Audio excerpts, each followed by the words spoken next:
নিজের পছন্দ মতো বিবাহ করা জরুরি নাকি পরিবারের পছন্দ মতো করা জরুরি? যদি নিজের পছন্দ মতো করি সেক্ষেত্রে বাবা মার পছন্দ না হলে করণীয় কি? ভাইরা, বিয়ে শাদী একজন ছেলে হোক আর মেয়ে হোক তার জীবন সঙ্গী সঙ্গীর নির্বাচনের ক্ষেত্রে তার সিদ্ধান্তই চূড়ান্ত।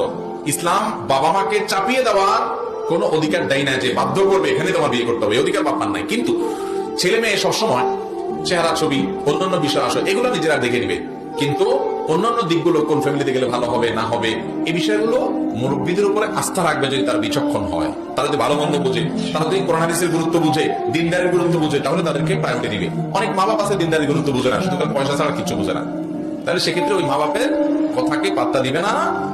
পাত্তা দিবে না বলতে দিনদারিকে গুরুত্ব দিবে, বাবা মাকে ম্যানেজ করার চেষ্টা করবে। ম্যানেজ করতে না পারলে বিনয়ের সাথে বলবে যে বাবা আমি দিনদারিতে কোনো স্যাক্রিফাইস করবো না, ধার্মিক ছেলে ছাড়া ধার্মিক মেয়ে ছাড়া বিয়ে করবো না, এটা তাকে জানাই দিবে। কারণ নবীজি সাল্লাল্লাহু আলাইহি ওয়াসাল্লাম বলেছেন ফাসওয়ার বিজাতিদ দ্বীন, ধার্মিক মেয়ে বিয়ে করে তোমরা জেতার চেষ্টা করো, বিয়েতে তোমরা সফলকাম হওয়ার চেষ্টা করো, সেজন্য সেটা করতে হবে। কিন্তু বাবা মাকে সন্তুষ্ট করে নিতে পারলে ভালো হয়। এবং বিয়ের ক্ষেত্রে ইসলাম ছেলে হোক আর মেয়ে হোক তাদের অধিকারটাকে মূল রাখছে, যে কার সাথে সে জীবন কাটাবে এই ব্যাপারে মতামত দেওয়ার অধিকার তারই।